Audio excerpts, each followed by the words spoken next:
പനി വരുമ്പോൾ അവിടെ തൈക്കാട് ആശുപത്രിയുണ്ട്.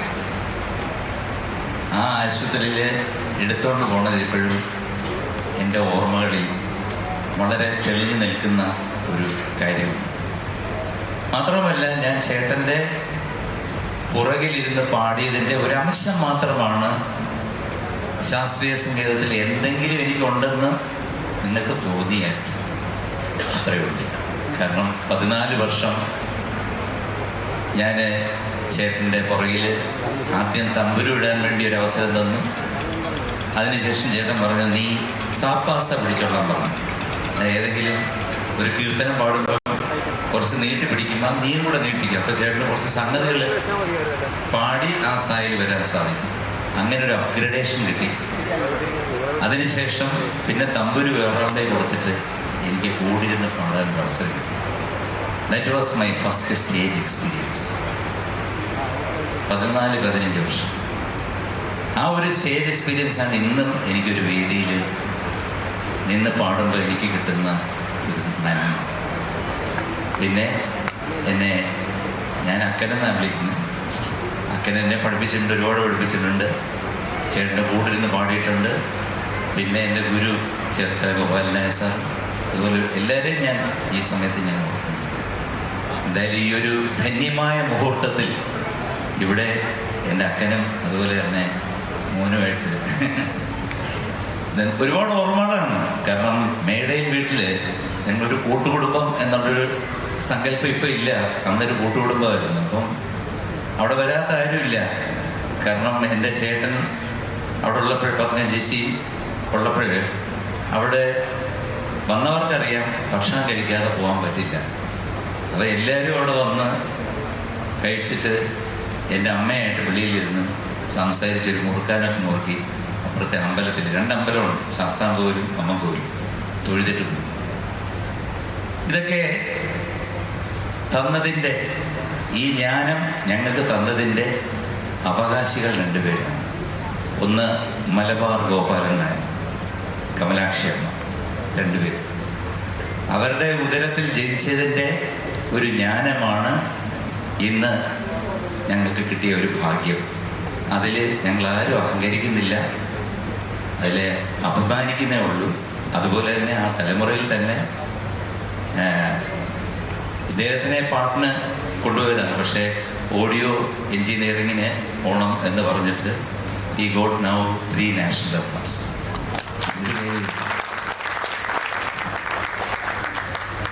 അറിഞ്ഞില്ലല്ലേ? 3 നാഷണൽ അവാർഡാണ് കിട്ടി. എനിക്കത്രയും കിട്ടിയില്ല, പ്രോത്സാഹനമില്ല. എന്തായാലും അതുപോലെ പരമ്പരകൾ മുമ്പോട്ട് വരികയാണ്. അങ്ങനെ അത് കഴിഞ്ഞ് ലക്ഷ്മി ചേച്ചിയുടെ മോള് അസാധ്യമായിട്ട് വീണ വായിക്കും, പാടുകയും ചെയ്യും. ചേച്ചിയുടെ മോൻ KS ഹരിശങ്കർ നന്നായിട്ട് പാടും. ഇപ്പം ഉന്നതങ്ങളിൽ നിൽക്കുന്ന ഒരു ഗായകനും കൂടി. ഇനി അങ്ങോട്ട് ഇതുപോലെ കമലാക്ഷിയമ്മയും മലബാർ ഗോപാലൻ തന്ന ജ്ഞാനം മുമ്പോട്ട് പോകട്ടെ എന്ന് പ്രാർത്ഥിക്കുന്നു. ഇവിടെ വന്നവർക്കെല്ലാം ഒരുപാട് നന്ദി. എൻ്റെ ചേട്ടൻ്റെ കുറേ പാട്ടുകൾ ഇവിടെ ഉണ്ടായിരിക്കും. മാത്രവുമല്ല ചില ആദരവൊക്കെ ഉണ്ട്. അത് പുറകെ നമ്മുടെ ആങ്കർ പറയുന്നതാണ്. ഒരിക്കൽ കൂടി എല്ലാവർക്കും നന്ദി പറഞ്ഞുകൊണ്ട് ഈ ഭദ്രദീപം തെളിയിക്കാൻ വേണ്ടി ഔസപ്പച്ചൻ ചേട്ടനെ ശരത്തിനെയും കൂടെ വിളിക്കുന്നു. ശരത് ഭദ്രദീപം തെളിയിച്ചുകൊണ്ട് ഘനശ്യാമ സദ്യയുടെ ഔപചാരിക ഉദ്ഘാടനം നിർവഹിക്കാൻ ഔസേപ്പച്ചൻ സർ, നമ്മുടെ കുടുംബത്തിലുള്ള എല്ലാവർക്കും വരാം. മേടയിൽ കുടുംബാംഗങ്ങൾ ലേഖ ചേച്ചി, ഹരിശങ്കർ, ലക്ഷ്മി ചേച്ചി, അന്ന ചേച്ചി, ഗൗരി, ഒപ്പം അസീസിയ ഗ്രൂപ്പ് ചെയർമാൻ അബ്ദുൾ അസീസറിനെയും ക്ഷണിക്കുന്നു.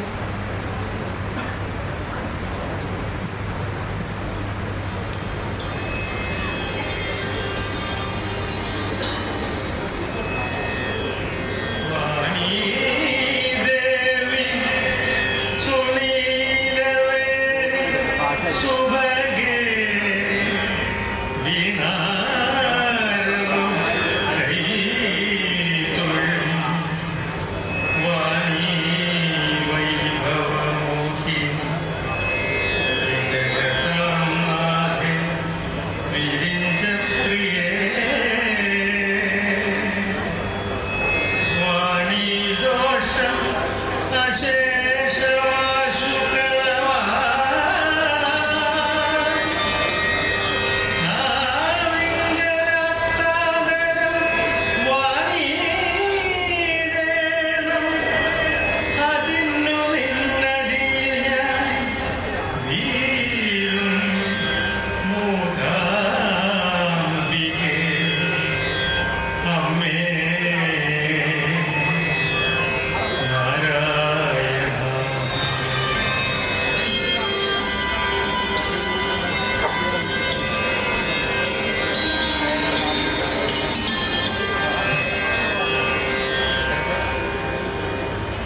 Thank you all. MG Radhakrishnan ഫൗണ്ടേഷന്റെ 16ാമത് ഘനശ്യാമ സന്ധ്യയിലേക്ക് എല്ലാവർക്കും ഒരിക്കൽ കൂടി സ്വാഗതം. മലയാള സംഗീത ലോകത്ത് തന്റേതായ ഒരുപോലെ കൈകാര്യം ചെയ്തിരുന്നു എന്നത് വിസ്മയിപ്പിക്കുന്ന ഒരു വസ്തുത തന്നെ. 40 വർഷത്തോളം കേരളത്തിലുടനീളം കച്ചേരികളും തിരക്ക് പിടിച്ച പരിപാടി. ചാലക്കുടി നാരായണസ്വാമി, മാവേലിക്കര കൃഷ്ണൻകുട്ടി തുടങ്ങി മറ്റു പ്രകൃതം തന്നെയായിരുന്നു പക്കമാണത്തിന് അദ്ദേഹം. ഏറ്റവും അധികം അഭിമാനത്തോടെ അദ്ദേഹം പറയാനുള്ള ഒരു കച്ചേരി ഉണ്ടായിരുന്നു. ദേവരാജൻ മാസ്റ്ററുടെ മകളുടെ കല്യാണത്തിന് നീ തന്നെ പാടണം എന്ന് പറഞ്ഞു പാടിച്ചു. മാസ്റ്ററുടെ ഉള്ളിൽ പ്രത്യേകതരം സ്നേഹവും വാത്സല്യവും സൂക്ഷിച്ചിരുന്നു എന്നതിന് തെളിവായിരുന്നു. അവൻ അപാര ജ്ഞാനസ്ഥൻ, അതവൻ അറിയും. മാസ്റ്റർ പലപ്പോഴും പറയാറുണ്ടായിരുന്നു. 1978 ഇറങ്ങിയ അരവിന്ദന്റെ തമ്പിലൂടെയായിരുന്നു സിനിമാ രംഗത്തെ പ്രവേശനം. സംഗീതത്തിന്റെ മൗലികമായ വഴിയിൽ സ്വകീയമായ ശൈലിയിൽ MG രാധാകൃഷ്ണൻ പിന്നീട് എത്രയോ ഹിറ്റുകളിൽ പ്രഗത്ഭരുടെ പിന്നണി ഗാനരംഗത്തേക്കുള്ള ചുവടുവെപ്പുകൾക്ക് രാധാകൃഷ്ണന്റെ പാട്ടുകൾ പാലമിട്ടു വെക്കുന്നത് നിയോഗമാണ്. ആകാശവാണിക്ക് വേണ്ടി ഗായിക സുജാത 11ാം വയസ്സിൽ പാടിയതാണ് ഓടക്കുഴൽ വിളി ഒഴുകി വരും എന്ന ലളിതഗാനം. പിൽക്കാലത്ത് സുജാതയ്ക്ക് ഏറെ പ്രശസ്തി നേടിക്കൊടുത്തു ഈ ഗാനം. S. ജാനകിയും സുശീലയും മാത്രം നിറഞ്ഞു നിന്ന പാട്ടരങ്ങിലേക്ക് KS ചിത്ര എന്ന ഗായികയെ കൈപിടിച്ചുയർത്തിയത് രാധാകൃഷ്ണൻ. കേരള സർവകലാശാല യുവജനോത്സവത്തിൽ MG രാധാകൃഷ്ണൻ ഈണമിട്ട് പാട്ട് പാടി ഒന്നാമനായ G. വേണുഗോപാലിന്റെ ശബ്ദം സിനിമയിൽ ആദ്യം ഉപയോഗിച്ചത് രാധാകൃഷ്ണനായി. ഗായിക അരുന്ധതിയെ സിനിമയിൽ ആദ്യം പാടിച്ചതും പിന്നീട് ശ്രദ്ധേയമായ പാട്ടുകൾ നൽകിയതും MG രാധാകൃഷ്ണന്റെ പ്രതിഭയായി. ചേട്ടന്റെ കച്ചേരികൾക്ക് പിന്നണിയിലിരുന്ന് പിന്നീട് മലയാളത്തിന്റെ പിന്നണി താരത്തിന്റെ മുന്നണിയിലേക്ക് MG ശ്രീകുമാർ വന്നതും ചേട്ടന്റെ കൈപിടിച്ചു. കിട്ടിയ ജീവിതത്തിൽ അങ്ങേയറ്റം സംതൃപ്തരായി. കിട്ടുന്നതിൽ ആഗ്രഹിക്കുകയോ കിട്ടാത്തതിൽ വേദനിക്കുകയോ ചെയ്തു. ലളിതമായ ജീവിതം നയിച്ചിരുന്നു അദ്ദേഹം. ആർഭാടങ്ങളുടെ പുറകെ പോയി പലർക്കും കയറി പോകാനുള്ള ഏണിപ്പടിയായി നിന്നപ്പോൾ ഉയരങ്ങളെ വെട്ടിപ്പിടിക്കാൻ ശ്രമിച്ചു. മറ്റുള്ളവരുടെ കഴിവുകളെ ആദരിക്കുകയും പ്രശംസിക്കുകയും ചെയ്യുമ്പോഴും സ്വന്തം വലിപ്പമെന്നത് ഒരിക്കലും മനസ്സിലാക്കിയില്ല. ഔദ്യോഗിക ജീവിതത്തിലും സ്വകാര്യ ജീവിതത്തിലും ഒരിക്കലും മത്സരബുദ്ധി കാണിച്ചില്ല. ജീവിതത്തിലും മരണത്തെ പോലും വളരെ സരസമായും ലാഘവത്തോടെയുമാണ് അദ്ദേഹം സമീപിച്ചിരുന്നത്. ജൂലൈ 2, 2010 തൈക്കാട്ടെ മേടയിൽ വീടിന്റെ വിശുദ്ധമായ സംഗീത പരമ്പരയുടെ കണ്ണിയാണ് ഒഴുകുന്നത്. ഓർമ്മകളിലും മൗനത്തിലും സംഗീതം നിറയുന്ന സ്വർഗമേടയിൽ MG രാധാകൃഷ്ണൻ അനശ്വരനാണ്. അദ്ദേഹത്തിന്റെ സംഗീതം.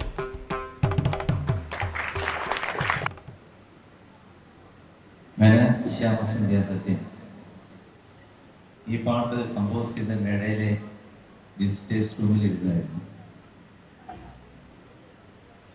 എൻ്റെ ഓർമ്മയിൽ കവാല സാറ് പാട്ടെഴുതാനിരിക്കുന്നു. ചേട്ടൻ ഞാൻ ഹാർമോണിയം വെച്ചിട്ട് കവാല സാറിൻ്റെ ആദ്യത്തെ 4 വരി ഘനശ്യാമസന്ധ്യ ഹൃദയം മഴവില്ലിൻ മാണിക്യവിൽ. പെട്ടെന്ന് തന്നെ ചേട്ടൻ അങ്ങനെ ഒരുപാട് ട്യൂൺ ഇടുന്ന ഇഷ്ടമല്ല, ഒറ്റ ട്യൂണേ ഇടത്തുള്ളൂ. അത് ഏതെങ്കിലും പ്രൊഡ്യൂസേഴ്സോ ഡയറക്ടേഴ്സോ പറയുകയാണ് ഇത് ശരിയായില്ലെന്ന് പറഞ്ഞാൽ ഇങ്ങനെയാണ് നിങ്ങൾ തന്നെ ചെയ്തോ എന്ന് പറഞ്ഞിട്ട് പോകുന്നതാണ് ചേട്ടൻ്റെ പതിവ്. ഹരികുമാർ ഇന്ന് ജീവിച്ചിരിക്കില്ല, അദ്ദേഹമായിരുന്നു ഇതിൻ്റെ ഈ സിനിമയുടെ ഡയറക്ടർ. അപ്പം അദ്ദേഹത്തിനൊരു തോന്നൽ വന്നു, വേറൊന്നുമില്ല, ഇത് കുറച്ച് കടുപ്പം കൂടിപ്പോയി. കാരണം ഘനശ്യാമസന്ധ്യ ഹൃദയം, അതുപോലെ തന്നെ നീരാഞ്ജന സമരുചിരം, നിരവധി നടനവിലാസം, ഇത് കുറച്ച് ഹാർഡായിപ്പോയി ചേട്ടാ. അവിടെ വെച്ച് ഈ പാട്ടിൻ്റെ കമ്പോസിങ് കഴിഞ്ഞു. പിന്നെ ചേട്ടൻ പറഞ്ഞു ഞാൻ ഈ പടത്തിൽ ഞാൻ പാട്ട് ചെയ്യുന്നില്ല. അങ്ങനെ ഇത് ആകാശവാണിയിൽ നമ്മളുടെ എല്ലാം സ്വന്തം മലയാളത്തിൻ്റെ ശബ്ദം. എൻ്റെ മറ്റൊരു ചേട്ടൻ ദാസേട്ടൻ ഈ പാട്ട് അനശ്വരമായിട്ട് പാടി. ഇത് ഞാനൊന്ന് പാടാൻ ശ്രമിക്കാമെന്നേ ഉള്ളൂ. Thank you. ഘനശ്യാമസന്ധ്യ ഹൃദയം നിറയെ മുഴങ്ങി നീരാഞ്ജന സമരുചിരം നിരവധ്യമീ നടന വിലാസം ഘനശ്യാമസന്ധ്യ ഉദയം.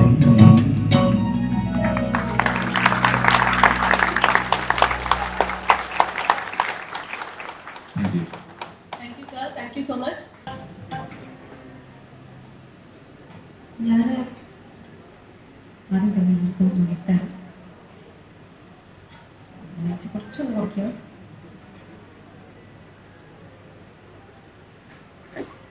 എല്ലാ സംഗീതജ്ഞരും കലാകാരന്മാരും തിരുവനന്തപുരത്ത് വന്നിരുന്നൊരു സമയമുണ്ടായിരുന്നു. അപ്പോൾ ആ സമയത്ത് മേടയിൽ വീട് സന്ദർശിക്കാതെ ആരും പോകാറില്ല.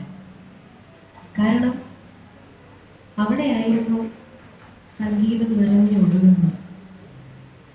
എൻ്റെ കുട്ടിക്കാലത്ത് ഉള്ള ഒരു ഓർമ്മയാണ്. കുഞ്ഞുനാൾ മുതൽ തിരുവനന്തപുരത്ത് അച്ഛൻ ശബരിമലയ്ക്ക് പോകും. ആ സമയത്ത് തിരുവനന്തപുരത്ത് വരുന്ന സമയത്ത് മേടയിൽ വീട്ടിൽ ചെന്ന് ആദ്യമായിട്ട് രാധാകൃഷ്ണൻ സാറിനെ ഞാൻ കാണുന്നത്. അന്ന് അദ്ദേഹത്തിൻ്റെ മുന്നിൽ പാടാനുള്ള ഭാഗ്യമുണ്ടായി. അപ്പോൾ അന്ന് ആ ദിവസം തന്നെ അവിടെ ഗിരീഷ് പുത്തഞ്ചേരി, ഗിരീഷ് ഏട്ടനും അവിടെ ഉണ്ട്. അപ്പോൾ അവരേതോ ഒരു പുതിയൊരു പ്രോജക്റ്റ് ചെയ്തുകൊണ്ടിരിക്കുകയായിരുന്നു. അപ്പോൾ പാട്ട് പാടുന്ന കേട്ടപ്പോൾ മോള് നന്നായി പാടുന്നുണ്ടല്ലോ. അപ്പോൾ എനിക്ക് മസ്കറ്റിലാണ്. അപ്പോൾ അവിടെ പാടാൻ ലളിതഗാന മത്സരങ്ങൾ ഒരുപാടുണ്ട്. അപ്പോൾ വലിയ ആഗ്രഹമാണ്. ഓടക്കുഴൽ കളി ഞാൻ പാടിയിരുന്നു എന്ന് പറഞ്ഞില്ല, വലിയ കാര്യത്തിൽ.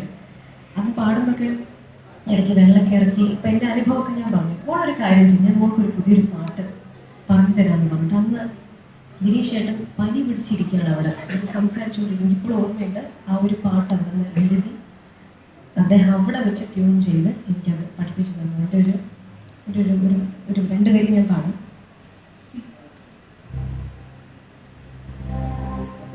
അമ്മയെ കുറിച്ചുള്ളൊരു പാട്ടാണ്. പാടാൻ തുടങ്ങുമ്പോൾ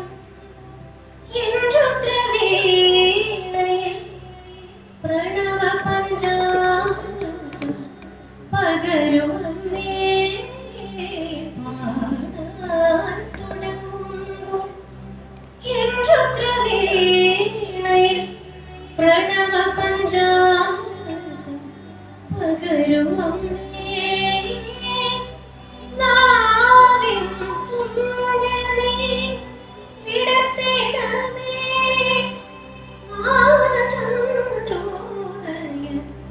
ലയമധുരം. പാടാൻ തുടങ്ങുമ്പോൾ രുദ്രവീണയിൽ പ്രണവ പഞ്ചാംഗം പകരുമന്നേ.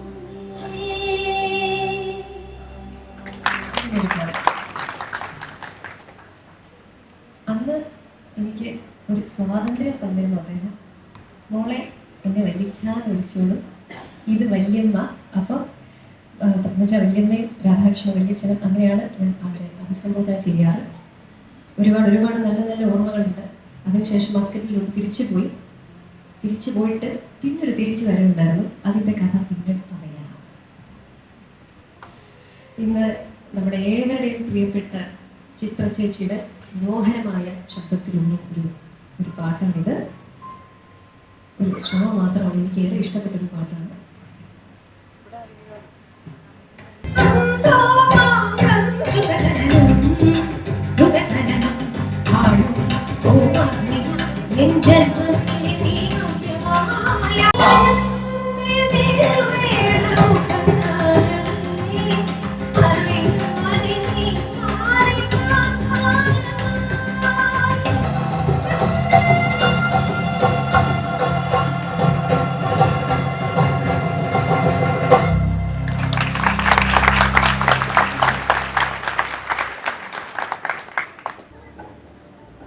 ഈ ലിസ്റ്റിട്ട് ആരാന്ന് അറിഞ്ഞൂടാ. ഈ ഏരിയ കണ്ടിവിടെ ഒരുപാട് പാട്ടുകാരുണ്ട് കേട്ടോ. ലിറിക്സ്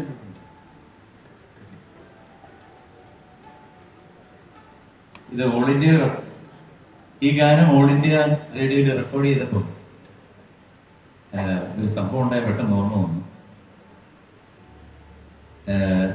ജയദേവ കവിയുടെ ഗീതികൾ കേട്ടത് പോച്ചൽ ഖാദറാണ് എഴുതിയത്. അപ്പോ അന്നത്തെ രീതി എന്ന് പറഞ്ഞു കഴിഞ്ഞാൽ പാട്ട് പാടാൻ വരുന്ന ആളിന് ചേട്ടൻ പാട്ട് പറഞ്ഞു കൊടുക്കും. എന്നിട്ട് SA സ്വാമി ഗിറ്റാർ.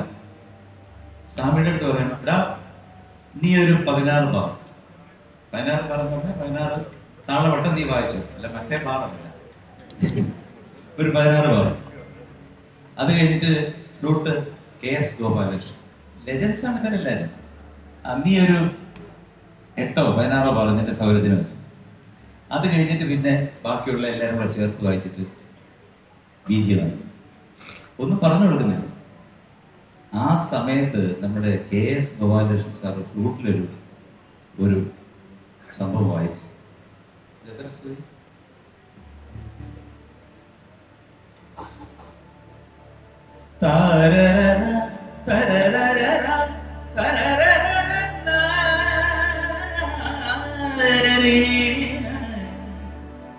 ഇത് കേട്ടിട്ട് ചേട്ടൻ സത്യം പറഞ്ഞാൽ ആ കൺസോളിലങ്ങ് ഇരുന്നു. ഞാനും ഒന്ന് നിൽക്കരുത് കേട്ടുകൊണ്ടിരിക്കുക. ചേട്ടൻ പറഞ്ഞു, എടാ ഇതുപോലൊരു ഫ്ലൂട്ട് വായിക്കുന്നൊരു മനുഷ്യനെ കാണാൻ പറ്റില്ല. കാരണം ഈ രാഗത്തിൽ ഇത്രയും മനോഹരമായിട്ട് ഈ പാട്ടുമായിട്ട് ബ്ലെൻഡ് ചെയ്ത് വായിച്ച ഒരു സംഭവം. പക്ഷെ ഇന്നിപ്പം ഇത് വേറെ ഒരു രീതിയിലാണ് ഇവിടെ വന്നിരിക്കുന്നത്. അതിനകത്ത് ഈ ബീജം ഇല്ല, ഈ സംഗതി ഇല്ല. അതുകൊണ്ട് ഞാൻ വെറുതെ പാടിയത്. അണ്ണാച്ചിരിക്കുന്നത് പറഞ്ഞു സംഗതി. അണ്ണാച്ചി പാട്ട് പാടണേ.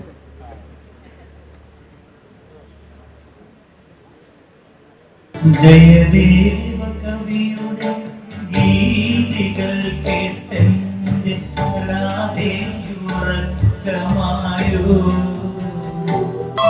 നിന്റെ കണ്ണീരൊരു കാളിന്തിയായത് ഇന്നു മറിഞ്ഞില്ല ദേവൻ. രാധേ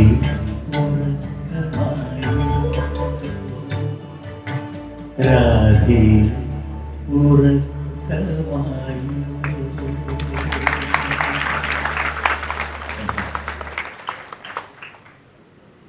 എല്ലാവർക്കും നമസ്കാരം. രാധാകൃഷ്ണൻ ചേട്ടൻ്റെ ഓർമ്മകൾക്ക് വേണ്ടി അവതരിപ്പിക്കുന്ന 16ാമത്തെ ഒരുപക്ഷെ കഴിഞ്ഞ 15 എണ്ണത്തിലും പലതിൽ കൂടുതലും എനിക്കും പാടുവാൻ ഭാഗ്യമുണ്ടായിട്ടുണ്ട്. ഇന്നതായത് ഇവിടെ എറണാകുളത്ത് അവതരിപ്പിക്കാനും ഭാഗ്യമുണ്ടായി. അത് ഞാൻ കരുതുന്നത് എൻ്റെ പാട്ടിൻ്റെ മെച്ചം കൊണ്ടല്ല, ആ കുടുംബവുമായിട്ടുള്ള ബന്ധവും ചേട്ടനും ഓമനി ചേച്ചിയും ശ്രീകുട്ടൻ ചേട്ടനുമായിട്ടൊക്കെ ഉള്ള ബന്ധം ഇപ്പോൾ പറഞ്ഞാൽ 4 തലമുറകളുടെ ബന്ധമാണ്. എൻ്റെ അച്ഛൻ നേരത്തെ അദ്ദേഹം സൂചിപ്പിച്ച് ചേർത്തല ഗോപാലൻ നായർ, മലബാർ ഗോപാലൻ നായർ അവരൊക്കെ സുഹൃത്തുക്കളായിരുന്നു. അത് കഴിഞ്ഞിട്ട് രാധാകൃഷ്ണൻ ചേട്ടനും മോഹനി ചേച്ചിയും ഞങ്ങളുടെ വീടിൻ്റെ എതിർവശത്താണ്, അല്ലെങ്കിൽ അവരുടെ വീടിൻ്റെ എതിർവശത്താണ് ഞങ്ങൾ താമസിക്കുന്നത്. അപ്പോൾ എപ്പോഴും ആ വീടുമായിട്ടുള്ള ബന്ധം എന്നെ പലപ്പോഴും ഒരുപാട് പരിപാടികൾക്ക് ചേട്ടൻ കൊണ്ടുപോകാമായിരുന്നു പഠിക്കാനൊക്കെ. പ്രത്യേകിച്ച് കോറസും ഒക്കെ ഉണ്ടെങ്കിലും എല്ലാ വർക്കുകൾക്കും ചേട്ടൻ എന്നെ കൂട്ടുമായിരുന്നു. ആ ഓർമ്മകൾ പറയാൻ തുടങ്ങിയാൽ ഒരുപാടാണ്. എപ്പോഴും മനസ്സിൽ ചേട്ടനെ ഓർത്ത് പാടി കഴിഞ്ഞാൽ എല്ലാവർക്കും ചേച്ചിക്കെല്ലാം അറിയാം, ഈ പടം കണ്ടാൽ തന്നെ മനസ്സിൻ്റെ കൺട്രോൾ പോകും. വലിയ ബുദ്ധിമുട്ടാണ് പിന്നെ പാടാൻ. അങ്ങനെയാണ് മനസ്സിൽ അവരെല്ലാം ഞാൻ കരുതുന്നത്. ആ ഒരു ശക്തിയാണ് ഒരു പക്ഷേ ഈ പാട്ടിലൂടെ ഞങ്ങളെല്ലാം നയിച്ചു കൊണ്ടുപോകുന്നത്. ഒരുപാട് സംസാരിക്കുന്നില്ല. 1978 ഓർമ്മ ആരവം എന്ന ചിത്രം. അത് പറയാൻ കാരണമുണ്ട്. ആ ചിത്രത്തിന് വേണ്ടി കാവാലം സാറും രാധാകൃഷ്ണൻ ചേട്ടനുമാണ് പാട്ട് ഒരുക്കിയിട്ടുള്ളത്. അപ്പോൾ ആ ചിത്രത്തിൽ നെടുമുടി വേണുചേട്ടൻ അങ്ങനെ ഒരുപാട് പേര് അഭിനയിക്കുന്നുണ്ട്. അതിൽ ഒരു പ്രധാന കഥാപാത്രം, മനസ്സിൽ മായാതെ നിൽക്കുന്ന ഒരു കഥാപാത്രമാണ്. വിഷാദം തുളുമ്പുന്ന ഒരു സംഗീതകാരൻ വയലിൻ വായിച്ചുകൊണ്ട് ഏകാന്തതയിൽ നോക്കി, സർക്കസ് കൂടാരത്തിൻ്റെ പുറത്ത് ഏകാന്തതയിൽ നോക്കി വയലിൻ വായിച്ച് ഇങ്ങനെ ഇരിക്കുന്ന ഒരു ക്യാരക്ടർ. അത് നമ്മുടെ പ്രിയപ്പെട്ട ഔസേപ്പച്ചൻ സാറാണ് ആ റോൾ ചെയ്തിരിക്കുന്നത്. ഇപ്പോഴും മനസ്സിൽ പച്ച പിടിച്ച് നിൽക്കുന്ന ഓർമ്മയാണ്. സാറിന് വേണ്ടി 2 സിനിമയിൽ എനിക്ക് പാടാനും ഭാഗ്യമുണ്ടായി. അപ്പോൾ ആ സീൻ, അതിൻ്റെ ഒരുപാട് വിശേഷങ്ങളുണ്ട്. സാറാണ് രാധാകൃഷ്ണനെ അസിസ്റ്റ് ചെയ്തത് എന്നാണ് എൻ്റെ ഒരു ഓർമ്മ. അപ്പോൾ അതിൻ്റെ വിശേഷങ്ങൾ സാർ മിക്കവാറും സ്റ്റേജിൽ ഞാൻ വരുന്നുണ്ട്, ആദരവ് സ്വീകരിക്കാനായിട്ട്. ആ സമയത്ത് സാറ് പറയുമെന്ന് വിചാരിക്കുന്നു. ഞാൻ ഇനി ഒരുപാട് സംസാരിക്കുന്നില്ല, ആ വാക്കിലേക്ക് കിടക്കാം. മുക്കുറ്റി തിരുതാളി കാടും പടലും പറിച്ചു കെട്ടിത്താ, മുക്കുറ്റി തിരുതാളി കാടും പടലും പറിച്ചു കെട്ടിത്താ, കാടും പടലും പറിച്ചു കെട്ടിത്താ കെട്ടിത്താ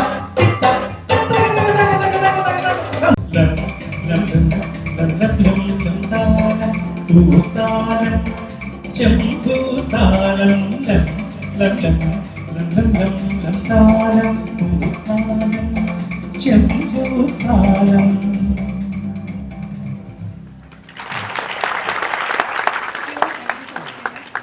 ക്ലാസിക്കൽ സൈഡിലാണ് എൻ്റെ അച്ഛനും എൻ്റെ അമ്മൂമ്മയും.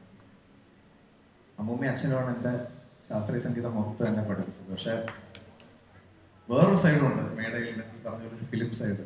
അതിലാണ് MG രാധാകൃഷ്ണൻ, MG ശ്രീകുമാർ എന്ന് പറഞ്ഞ രണ്ട് പില്ലേഴ്സ് പറഞ്ഞ പോലെ ആ വീടിൻ്റെ.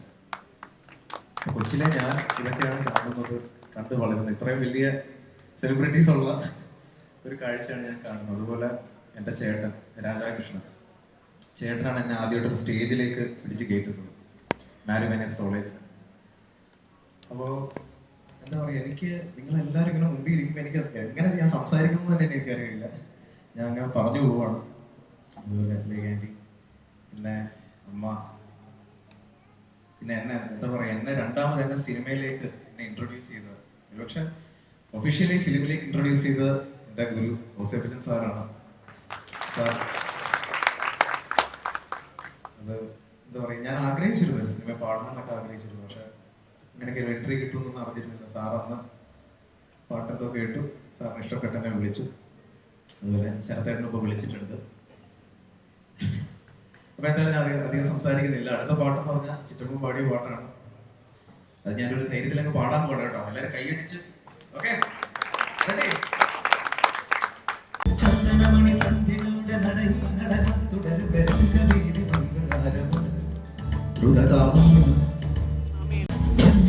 പഞ്ചിമിടിലെ മന്ദഹാസദീപിയോടെ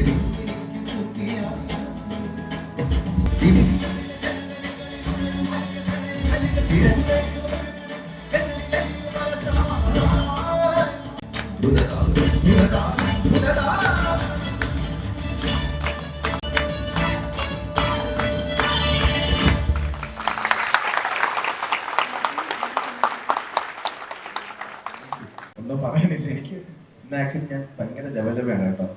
സ്റ്റേജിൽ എനിക്ക് പാടാൻ മാത്രം ഓക്കെയാണ്, പക്ഷെ ഇത്രയും പേര് ഇരിക്കുമ്പോൾ എനിക്ക് സംസാരിക്കാൻ ഭയങ്കര ബുദ്ധിമുട്ടുണ്ട്. എല്ലാം ഞാൻ നോക്കിക്കാണുന്ന ആർട്ടിസ്റ്റുകളാണ്. ശരത്തേട്ടാ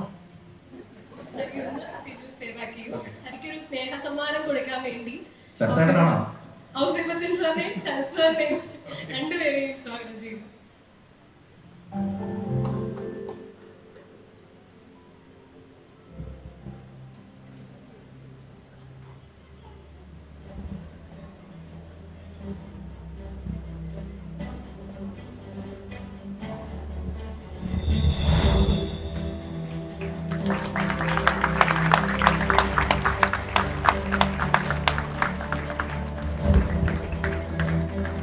ചേട്ടൻ്റെ മുഖത്ത് നോക്കിയാൽ അറിയാം ഒരു പ്രത്യേക പ്രസാദം. എനിക്ക് തോന്നുന്നത് രാധാകൃഷ്ണൻ ചേട്ടൻ ഏറ്റവും കൂടുതൽ സന്തോഷിച്ചിട്ടുള്ള ഈ 16 വർഷമായിരിക്കും. അതിനുള്ള കാരണം നിങ്ങൾക്കറിയാം. ആ കാരണം ഇനിയും ഉള്ളിടത്തോളം, ജീവനുള്ളിടത്തോളം കാലം തുടർന്ന് പോകാൻ വേണ്ടി ഈശ്വരനോട് പ്രാർത്ഥിച്ചുകൊണ്ട് ആരംഭിക്കും. ശരി, ആ മുഖത്ത് നോക്കിയാൽ അറിയാം. രാധാകൃഷ്ണൻ ചേട്ടനെ പറയുകയാണെങ്കിൽ അദ്ദേഹത്തിന്റെ മനസ്സിൽ സ്നേഹിക്കാൻ മാത്രമേ അറിയുള്ളൂ. അദ്ദേഹം ആരൊക്കെ എന്തൊക്കെ പറഞ്ഞാലും രാധാകൃഷ്ണൻ ഒരിക്കൽ പറഞ്ഞിട്ടുണ്ട്, അതെല്ലാവർക്കും അറിയാവുന്ന കാര്യമാണ്. എല്ലാവരും സാധന, മാഷ്, ഗുരു അങ്ങനെയൊക്കെ പോകും. രാധാകൃഷ്ണൻ ചേട്ടനെ മാത്രം നാട്ടുകാരെല്ലാവരും കൂടെ വർക്ക് ചെയ്യുന്നത് ചേട്ടനെ വിളിക്കുള്ളൂ. മുഖത്തുണ്ട്, നമ്മളിപ്പോൾ നോക്കിയാൽ ആ ഫേസിൽ നോക്കിയാൽ അറിയാം. എനിക്ക് ഒരുപാട് കടപ്പാടുള്ളൊരു വ്യക്തിയാണ്. അപ്പം എന്ത് കടപ്പാടാണ്? അദ്ദേഹം തിരുവനന്തപുരത്ത്, ഞാൻ ചെന്നൈയിൽ. ഞാൻ ഈ സംഗീത സംവിധാന രംഗത്തേക്ക് തുടക്കം കുറിക്കുന്നതിലും വലിയൊരു നിമിത്തമായ വ്യക്തിയാണ് രാധാകൃഷ്ണൻ ചേട്ടൻ. അതിനെക്കുറിച്ചൊരു സൂചന നൽകി. ആരവം എന്ന് പറഞ്ഞ ഒരു പടം, അതുവരയ്ക്കും മദ്രാസിൽ ദേവരാജൻ മാഷ് കീഴിൽ വയലിൻ മാത്രം വായിച്ചുകൊണ്ട് നടന്ന ആള് ഭരതേട്ടനുമായിട്ട് പരിചയപ്പെടാനും ആ പടത്തിൽ സംഗീത സംവിധാനം ചെയ്ത രാധാകൃഷ്ണൻ ചേട്ടൻ. അന്ന് പാട്ട് ഒരാൾ ചെയ്തു, ബാക്ക്ഗ്രൗണ്ട് സ്കോർ വേറെ ആൾ. അന്ന് എന്തോ ഒരു നിമിത്തം കൊണ്ട് ഞാൻ ഈ വയലിൽ വായിച്ച ബിറ്റുകളൊക്കെ എന്തോ അദ്ദേഹത്തിന് ഇഷ്ടമായതുകൊണ്ട് എൻ്റെ അടുത്ത് സംഗീത സംവിധാനം ചെയ്യാൻ പറഞ്ഞു. എനിക്ക് അതിന് തയ്യാറാവാത്തതുകൊണ്ട് ഞാൻ ജോൺസനെ കൂട്ടുപിടിച്ച് ഞങ്ങൾ രണ്ടുപേരും ജീവിതത്തിലെ ആദ്യത്തെ സംഗീത സംവിധാനം. അങ്ങനെ അതിനും കാരണക്കാരൻ രാധാകൃഷ്ണൻ ചേട്ടനാണ്. ആ പടത്തിൽ അവിടെ കൊണ്ട് അവസാനിച്ചില്ല. പിന്നീട് എനിക്ക് പറയുമ്പോൾ നിങ്ങൾക്കറിയാം, എനിക്ക് 2007 നാഷണൽ അവാർഡ് വാങ്ങിത്തന്ന ഒരു പാട്ടുകളുടെ ഒരു കഥ നിങ്ങൾക്കറിയാം, ശുഭോന്തരാളി രാഗം. അത് ഞാൻ പരിചയപ്പെട്ടതും കൂടുതൽ അതിനെക്കുറിച്ച് ആഴങ്ങളിലേക്ക് ചിന്തിക്കാൻ തുടങ്ങിയതിൻ്റെയും കാരണം രാധാകൃഷ്ണൻ ചേട്ടനാണ്. മൗനമേ എന്നുള്ളൊരു പാട്ടിന് അദ്ദേഹത്തിന് രാധാകൃഷ്ണൻ ചേട്ടൻ എന്നെ അസിസ്റ്റ് ചെയ്യാൻ മറ്റേ തകര എന്ന് പറഞ്ഞ പടത്തിൽ അതിൻ്റെ മ്യൂസിക് അദ്ദേഹമാണ്. അദ്ദേഹത്തിൻ്റെ അസിസ്റ്റന്റ് മ്യൂസിക് ഡയറക്ടറായിട്ട് ആദ്യമായിട്ട് എനിക്ക് കൈതന്ന അദ്ദേഹമാണ്. അന്ന് ഞാൻ നോട്ടമിട്ടതാണ് ഈ ശുഭോദരാളി രാഗം. അതെവിടെയോ എൻ്റെ മനസ്സിലുണ്ടായിരുന്നു. അത് പിന്നീട് വ്യക്തമായി എനിക്കൊരു നാഷണൽ അവാർഡ് കിട്ടി. അതും അദ്ദേഹത്തിന് ഞാൻ ഷെയർ ചെയ്യാൻ, അദ്ദേഹത്തിന് ഡെഡിക്കേറ്റ് ചെയ്യാൻ ഈ വരി. അങ്ങനെ ഒരുപാട് പിന്നീട് ഞാൻ സംഗീത സംവിധാന രംഗത്ത് ഒന്നും കാര്യമായിട്ട് ബിസി ഒന്നും ആയിരുന്നില്ല. കുറച്ച് പടങ്ങളൊക്കെ ചെയ്തു, അത്രയേ ഉള്ളൂ. അങ്ങനെ ഇരിക്കുമ്പോഴാണ് ഒരു മണിച്ചിത്രത്താഴുണ്ടാകുന്നു. അതിലെ കുറച്ച് പാട്ടുകൾക്കും ഇതേപോലെ രാധാകൃഷ്ണൻ ചേട്ടനെ അസിസ്റ്റ് ചെയ്യാൻ എന്നെ വിളിക്കുന്നു. വേറെ ആരും അതിനു മുമ്പ് വിളിച്ചിട്ടില്ല. രാധാകൃഷ്ണൻ ചേട്ടൻ തന്നെ, തിരുവനന്തപുരത്തുള്ള രാധാകൃഷ്ണൻ ചേട്ടൻ ചെന്നൈയിലുള്ള എന്നെ വിളിക്കുന്നു, അതിനും ചെയ്യുന്നു. അങ്ങനെ ഫാസ്റ്റുമായിട്ട് ബന്ധപ്പെട്ടതിൻ്റെ അടുത്ത പടം അനിയത്തി പ്രാവ് ചെയ്യാനുള്ള അവസരം അങ്ങനെയാണ് എനിക്ക് കിട്ടിയത്. ഇതെല്ലാം ഞാൻ പറയില്ലേ, ഇതൊക്കെ കണക്റ്റഡാണ്. പക്ഷേ അദ്ദേഹത്തിൻ്റെ ആ ഒരു നല്ല മനസ്സ് മറ്റുള്ള എല്ലാ കലാകാരന്മാരെയും മേലെ കീഴെ ഒന്നുമില്ല, എല്ലാവരെയും സഹോദരന് തുല്യം സ്നേഹിച്ച ഒരു വ്യക്തിയാണ്. ഇപ്പൊ നമ്മളൊക്കെ എന്നെക്കാളൊക്കെ എത്രയും സീനിയറാണ്, പക്ഷെ നമ്മളെ സ്വന്തം ഒരു എന്താ പറയാ കൂട്ടുകാരെ പോലെ നമ്മളെ കണ്ട് നമ്മളെ സ്നേഹിച്ച് നമ്മളോട് ഇടപഴകാറുണ്ട്. അത്ര ആ ഫേസ് കൊണ്ട് അദ്ദേഹത്തിന്റെ എല്ലാ അദ്ദേഹത്തിന്റെ നമ്മളോട് പെരുമാറുന്ന രീതിയിലെല്ലാം നമുക്ക് നോക്കിക്കാണാം. പിന്നെ അദ്ദേഹത്തിന് മറ്റൊരു പ്രത്യേകത കൂടിയുണ്ട്. അതെന്താണെന്ന് വെച്ച് കഴിഞ്ഞാൽ അദ്ദേഹത്തിന്റെ പ്രായം തോന്നിക്കില്ല. അതിന് ഒരു ഉദാഹരണം പറയാം. ശ്രീകുട്ടനൊക്കെ എനിക്ക് വേണ്ടിയിട്ട് പാട്ട് പാടിയിരുന്ന സമയത്ത് അന്ന് ഒരു കാരണം കൊണ്ട് അന്ന് ഞങ്ങളുടെയൊക്കെ ഒരു കോമൺ സുഹൃത്തുണ്ട്, ജോൺ ആന്റണി, ഗിറ്റാറിസ്റ്റ്. അദ്ദേഹത്തിന്റെ വീട്ടിലേക്ക് രാധാകൃഷ്ണൻ ചേട്ടന്റെ കമ്പോസിങ് ഗിറ്റാറിസ്റ്റ് കൂടിയായിരുന്നു. രാധാകൃഷ്ണൻ ചേട്ടൻ ജോൺ ആന്റണിയുടെ വീട്ടിൽ വരുന്നു, നേരെ ഓപ്പോസിറ്റ് എൻ്റെ വീട്. അപ്പൊ ഞാൻ ഫുൾ ടൈം വയലിൻ വായിക്കാൻ വീട്ടിലുണ്ടാവാറില്ല. ഞാൻ അവിടെ ഉണ്ടെന്നുള്ള ധാരണയിൽ വീട്ടിൽ വരുന്നു, എൻ്റെ വൈഫിനെ കാണുന്നു. വൈഫ് എന്തോ പറഞ്ഞയച്ചു. ഞാൻ വന്നപ്പോ പറഞ്ഞു, ഒരു ചെക്കൻ വന്നിട്ടുണ്ടായിരുന്നു. ചെക്കനാ? ശ്രീകുട്ടന്റെ ആണ്. ഞാൻ പറഞ്ഞു, എങ്ങനെയുണ്ട്? ഒരു ചുണ്ടൊക്കെ ചോന്ന് ഇതൊക്കെ. ആ അതെ അതെ, ഒരു ചുബയൊക്കെ അതെ. ഡി ശ്രീകുട്ടന്റെ ചേട്ടനാണത്. 10-15 വയസ്സ് കൂടുതലുള്ള ഒരു ചേട്ടൻ. അതെയാ, കണ്ടു കഴിഞ്ഞാൽ തോന്നില്ല കേട്ടോ എന്നെ വൈഫ് പറഞ്ഞു. അതെന്തുകൊണ്ടാണെന്നറിയോ ഞാനിത് പറയുന്നത്? ഇതിപ്പോ അദ്ദേഹത്തിന്റെ പ്രായം കുറവോ കൂടുതലോ അതൊന്നും, അത് ഏറ്റവും കൂടുതൽ ഫീൽ ചെയ്തത് അദ്ദേഹത്തിന്റെ സഹധർമ്മിണിയാണ്. അവരുടെ വീട്ടിൽ പോയി അറിയാം അവർ തമ്മിലുള്ള ഒരു എന്താ പറയാ പൊരുത്തം. പക്ഷേ അദ്ദേഹത്തിന്റെ സ്വഭാവം, അദ്ദേഹത്തിന്റെ മനസ്സ്, ആ മനസ്സാണ് ആ പ്രായം തോന്നിക്കാത്തത്. നമ്മുടെ മനസ്സ് ശുദ്ധമായി ഇരുന്നു കഴിഞ്ഞാൽ മറ്റുള്ളവരെ സ്നേഹിക്കാൻ നമ്മൾ ആരോടും ഒരു പകയില്ല, ഒരു എന്താ പറയാ, ഒരു നമുക്ക് അസൂയയില്ല. ഒരാൾ നല്ല ചെയ്തു കഴിഞ്ഞാൽ ഉടനെ. ഇപ്പൊ ഞാൻ കാതോട് കാതോരം പാട്ട് ചെയ്തപ്പോ എത്ര പ്രാവശ്യം എൻ്റെ അടുത്ത് പറഞ്ഞിരിക്കുന്നതെന്നറിയോ ആ പാട്ടുകളെ കുറിച്ച് നല്ലത് മറ്റുള്ളവർ. അപ്പൊ ഞാൻ ചേട്ടൻ വലിയ മ്യൂസിക് ഡയറക്ടറാണ്, നമ്മളെ കുറിച്ചൊക്കെ ഞാൻ ഒരു കൊച്ചു ചെയ്തു വന്നു. അതാണ് അദ്ദേഹത്തിന്റെ മനസ്സ്. ഒരു കാര്യം കൂടി പറഞ്ഞിട്ട് ഞാൻ നിർത്താം. ഇന്നും അന്നും എൻ്റെ മനസ്സിൽ ഉള്ളൊരു കാര്യം, ഒരുപാട് എണ്ണം ചെയ്യുന്നതിലൊന്നും കാര്യമില്ല. ചെയ്ത ഓരോ പാട്ടുകളും കറക്കളഞ്ഞ പാട്ടുകളാണ് അദ്ദേഹം ചെയ്യുന്നത്. അത് സ്പീഡായാലും ക്ലാസിക്കലായാലും സ്ലോ ആയാലും സംശയമില്ല. അദ്ദേഹം നമ്മളൊക്കെ പറയും എന്തെന്ന് മലയാളത്തിൽ ദേവരാജൻ മാസ്റ്റർ എൻ്റെ ഗുരു, ദക്ഷിണാമൂർത്തി, ബാബുരാജ് എന്നാണ് നമ്മൾ പറയുക. പക്ഷെ എണ്ണക്കുറവുള്ളത് കൊണ്ടായിരിക്കാം. പക്ഷേ കണക്കെടുത്ത് നമ്മൾ അനലൈസ് ചെയ്ത് കഴിഞ്ഞാൽ ആ ലീഗിൽ വരേണ്ട ഒരു സംഗീത സംവിധായകനാണ് രാധാകൃഷ്ണൻ ചേട്ടൻ. എന്താ കുറവുള്ളത്? എണ്ണം കുറവായിരിക്കും. കാരണം അത് എണ്ണം കുറവാനുള്ള കാരണമുണ്ട്. അദ്ദേഹത്തിന് നല്ലൊരു ഗവൺമെന്റ് ജോലി ഉണ്ടായിരുന്നു അല്ലെ, ഓൾ ഇന്ത്യ റേഡിയോയില്. അതുകൊണ്ടാണ് മദ്രാസിൽ വന്ന്, അന്ന് മദ്രാസിലാണ് ഇൻഡസ്ട്രി. അദ്ദേഹം മദ്രാസിൽ വന്ന് അദ്ദേഹവും 200-300 പടം ചെയ്തിട്ടുണ്ടാകും. അതിന് അദ്ദേഹത്തിന് താല്പര്യമില്ലാത്തതുകൊണ്ടാണ്.